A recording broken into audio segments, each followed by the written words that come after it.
Berhenti sebelum Anda tanda tangani surat nikah itu.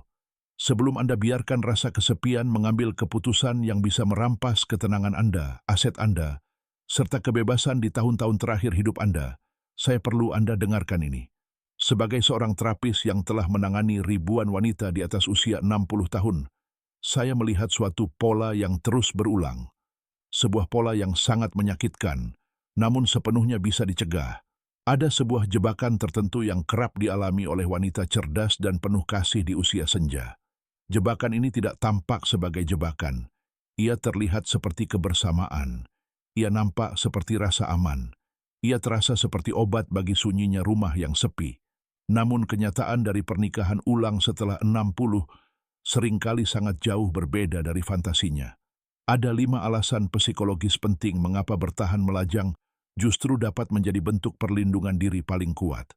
Dan alasan kelima, yang jarang sekali dibicarakan siapapun, adalah sumber penyesalan paling umum yang saya dengar dalam ruang praktik saya. Di akhir video ini, Anda akan paham dengan jelas cara melindungi hati dan masa depan Anda dari sebuah kesalahan yang tak dapat diperbaiki. Mari kita mulai. Kita akan bahas kelima alasan ini satu persatu. Saya tidak membagikan ini untuk menakut-nakuti Anda, melainkan untuk membekali Anda dengan kebenaran yang kerap disembunyikan masyarakat dari wanita yang lebih tua. Alasan pertama, jebakan pengasuh. Alasan pertama adalah apa yang saya sebut sebagai jebakan pengasuh. Dalam budaya kita, pernikahan seringkali secara otomatis berubah menjadi kontrak perawatan. Saat Anda menikah muda, Anda membangun sebuah hidup bersama. Namun ketika Anda menikah setelah usia 60, seringkali Anda tanpa sadar mendaftarkan diri untuk menjadi seorang perawat. Ini mungkin terdengar keras, tapi mari kita lihat perbedaan psikologi penuaan antara pria dan wanita.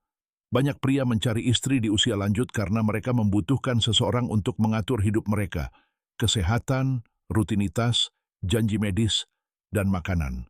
Sementara itu, wanita biasanya baru saja menyelesaikan puluhan tahun peran merawat, membesarkan anak, merawat orang tua yang menua, dan mungkin merawat pasangan sebelumnya.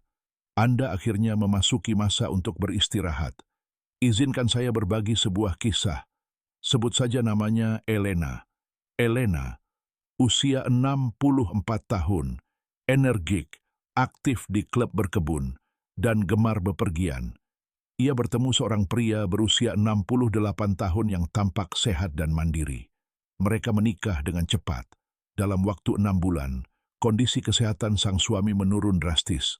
Bukan karena kesalahannya, tetapi dinamika hubungan berubah dalam sekejap. Elena beralih dari merencanakan perjalanan ke Italia menjadi mengatur jadwal cuci darah dan menyiapkan makanan diet khusus 3 kali sehari. Ia duduk di sofa ruang praktik saya sambil menangis. Ia berkata, "Aku kira aku mendapatkan pasangan hidup. Ternyata aku seperti direkrut untuk sebuah pekerjaan yang tak pernah kulanjut. Tahun-tahun emasku berubah menjadi putaran kedua perawatan intensif. Jika ia tetap berada dalam hubungan berkomitmen tanpa ikatan hukum pernikahan, batasan dan harapan akan sangat berbeda. Pernikahan menguncinya pada suatu peran yang sebenarnya sudah ia lewati. Tetaplah bersama saya, karena meski hal ini menguras energi Anda, alasan berikutnya mengancam sesuatu yang lebih nyata, tempat perlindungan Anda. Alasan kedua, invasi wilayah pribadi. Di usia 60-an, Anda telah memiliki ritme hidup sendiri.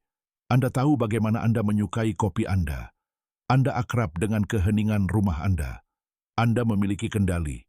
Penelitian psikologi menunjukkan bahwa bagi wanita lanjut usia, kehilangan kontrol atas lingkungan sehari-hari adalah salah satu pemicu utama kecemasan dan depresi. Ketika Anda menikah lagi, Anda tidak hanya menyatukan hati, Anda menyatukan kebiasaan yang telah terbentuk selama puluhan tahun. Saya pernah bekerja dengan seorang wanita bernama Sarah. Ia memiliki apartemen yang tenang dan tertata indah. Ia menikah dengan seorang pria yang telah ia kenal bertahun-tahun. Lalu pria itu pindah ke rumahnya. Tiba-tiba televisi menyala keras dari pagi hingga malam. Ia mengkritik cara Sarah menyusun mesin pencuci piring. Ia ingin mengganti furnitur yang telah dipilih Sarah. Hal-hal ini mungkin tampak sepele, tetapi bagi Sarah itu terasa seperti pelanggaran besar. Ia berkata, Aku merasa seperti tamu di rumahku sendiri. Beban psikologis karena terus-menerus mengorbankan ketenangan sangatlah besar. Di tahap hidup ini, rumah Anda adalah benteng Anda. Pernikahan ulang mengharuskan Anda menurunkan jembatan dan berbagi kendali. Apakah kebersamaan itu sepadan dengan hilangnya tempat perlindungan Anda? Simpan pertanyaan itu, sebab alasan ketiga melibatkan orang-orang yang Anda cintai. Alasan ketiga, perang warisan.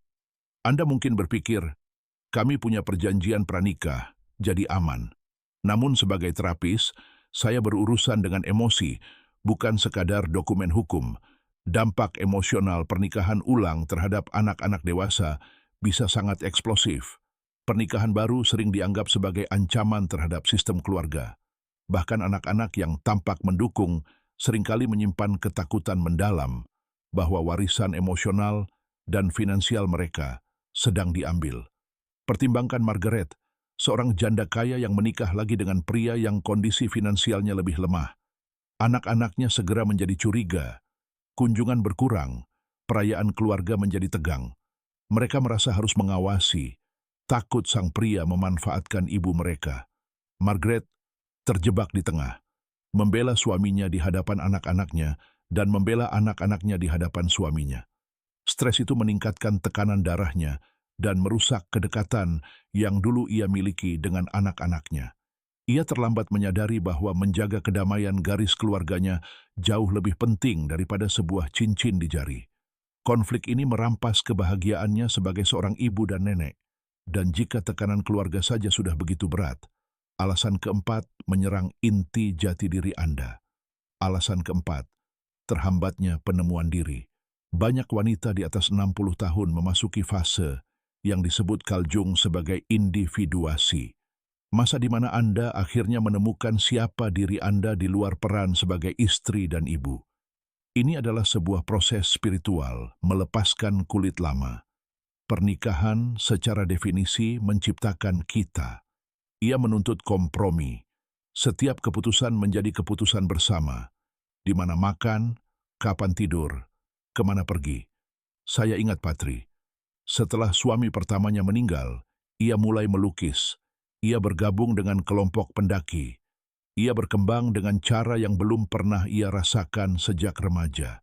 Ia merasakan kebebasan sejati. Lalu ia menikah lagi, bukan karena cinta, melainkan karena takut sendirian. Suami barunya pria baik, tetapi ia tidak menyukai seni dan tidak bisa mendaki. Perlahan, Patri berhenti melukis, karena suaminya ingin menonton film bersama. Ia berhenti mendaki karena merasa bersalah meninggalkannya sendirian. Aku perlahan ia telan. Ia menghambat pertumbuhannya tepat saat ia siap terbang. Tahap hidup ini adalah milik Anda, untuk jiwa dan perkembangan Anda. Jangan potong sayap Anda hanya agar ada seseorang yang duduk di samping Anda dalam sangkar. Sekarang kita sampai pada poin paling krusial, yang paling tidak disangka, namun paling banyak disesali. Alasan kelima, ilusi bahwa semuanya akan lebih baik. Kita dibesarkan dengan keyakinan bahwa memiliki pasangan selalu lebih baik daripada sendirian.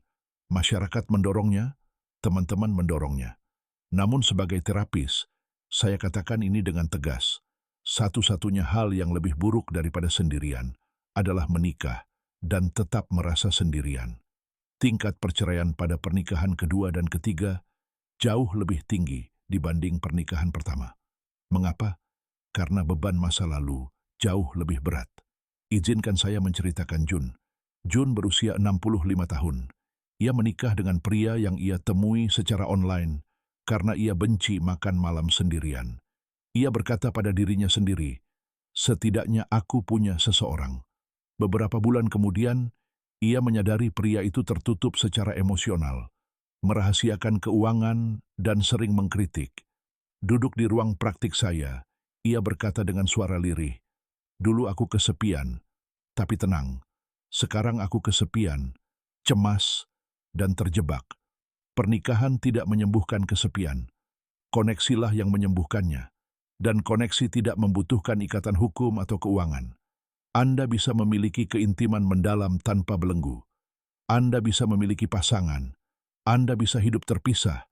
namun tetap bersama. Anda bisa menikmati kebersamaan tanpa mengorbankan kebebasan, aset, dan ketenangan Anda. Kesimpulan, lindungi hati Anda. Jadi, apa alternatifnya? Apakah ini berarti Anda harus hidup sendirian? Tentu tidak.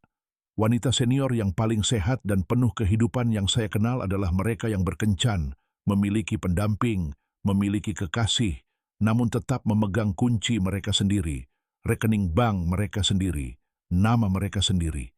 Tarik napas, rasakan ruang di sekitar Anda. Ruang itu milik Anda. Anda telah bekerja keras untuknya. Anda telah bertahan untuknya. Jangan serahkan karena rasa takut. Jika pesan ini menyentuh Anda, jika Anda merasa lega mengetahui bahwa Anda tidak perlu menikah lagi untuk menjadi utuh, maka tugas saya telah selesai. Namun masih ada satu hal lagi. Ada tipe pria tertentu yang menargetkan wanita yang mencari cinta setelah usia 60. Ia menawan, ia bergerak cepat, ia tahu persis apa yang harus dikatakan. Di video berikutnya, saya akan membongkar tanda-tanda bahaya dalam kencan di usia lanjut yang harus dihafal setiap wanita. Anda tidak ingin melewatkannya. Lindungi hati Anda. Lindungi ketenangan Anda. Anda layak mendapatkannya. Sampai jumpa di video berikutnya.